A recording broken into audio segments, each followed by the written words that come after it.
നമസ്കാരം, Aroor vision news ചാനലിലേക്ക് സ്വാഗതം. ഇന്നത്തെ പ്രധാന വാർത്തകളിലേക്ക്. അരൂരിൽ എലിവേറ്റ് ഹൈവേ നിർമ്മാണം കാരണമുണ്ടായ വെള്ളക്കെട്ട്. ഡ്രെയിനേജ് പ്രശ്നങ്ങൾ രൂക്ഷമായതോടെ നാട്ടുകാർ സ്വന്തം ചിലവിൽ മണ്ണ് നികത്തി. ഉയരപ്പാത നിർമ്മാണം ദുരിതമാകുന്നു. അരൂരിൽ ഓടകൾ അടഞ്ഞ് വെള്ളക്കെട്ടും ദുർഗന്ധവും. അരൂർ ദേശീയപാതയിൽ അരൂർ തുറവൂർ ഉയരപ്പാത നിർമ്മാണം നടന്നുവരുന്ന സാഹചര്യത്തിൽ ശാസ്ത്രീയമായ ഓടകളുടെ അഭാവം മൂലം പരിസരവാസികളും വ്യാപാരികളും ദുരിതത്തിലാവുന്നു. അരൂർ ബൈപ്പാസ് കോട്ടപ്പുറം റോഡിന് തെക്കുഭാഗത്ത് ദേശീയപാതയുടെ കിഴക്കേ അരികിലാണ് മലിനജലം കെട്ടിക്കിടന്ന് രൂക്ഷമായ ദുർഗന്ധവും ആരോഗ്യ പ്രശ്നങ്ങളും സൃഷ്ടിക്കുന്നത്. അധികൃതർ കൈമലർത്തി. ജനങ്ങൾ ദുരിതത്തിൽ.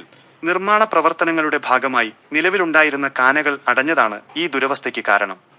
ദിവസങ്ങളായി തുടരുന്ന ഈ പ്രശ്നം കാരണം വഴിയാത്രക്കാർക്ക് നടന്നു പോകാൻ കഴിയാത്ത അവസ്ഥ. വ്യാപാരികൾക്ക് ദുർഗന്ധം മൂലം വ്യാപാര സ്ഥാപനങ്ങൾ തുറന്നു പ്രവർത്തിക്കാൻ സാധിക്കുന്നില്ല. കൊതുക് ശല്യം വർദ്ധിച്ചതോടെ പകർച്ചവ്യാധി ഭീഷണിയിലാണ് പരിസരവാസികൾ. സ്വന്തം ചെലവിൽ മണ്ണിറക്കി ജനകീയ പ്രതിരോധം. പലതവണ ബന്ധപ്പെട്ട ഉദ്യോഗസ്ഥരെയും നിർമ്മാണ കമ്പനി അധികൃതരെയും വിവരമറിയിച്ചെങ്കിലും യാതൊരു നടപടിയും ഉണ്ടായില്ല. പരാതികൾ നൽകി മടുത്തതോടെയാണ് നാട്ടുകാർ നേരിട്ട് രംഗത്തിറങ്ങിയത്.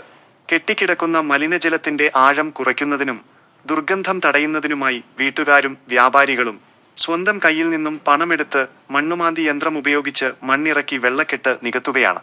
മഴക്കാലം എത്തുന്നതിനു മുൻപേ ഈ സ്ഥിതിയാണെങ്കിൽ കനത്ത മഴ പെയ്താൽ പ്രദേശത്തെ വീടുകളിലേക്ക് മലിനജലം കയറുന്ന അവസ്ഥയുണ്ടാകും. അധികൃതരുടെ ഭാഗത്തു നിന്നും അടിയന്തര ഇടപെടൽ വേണം.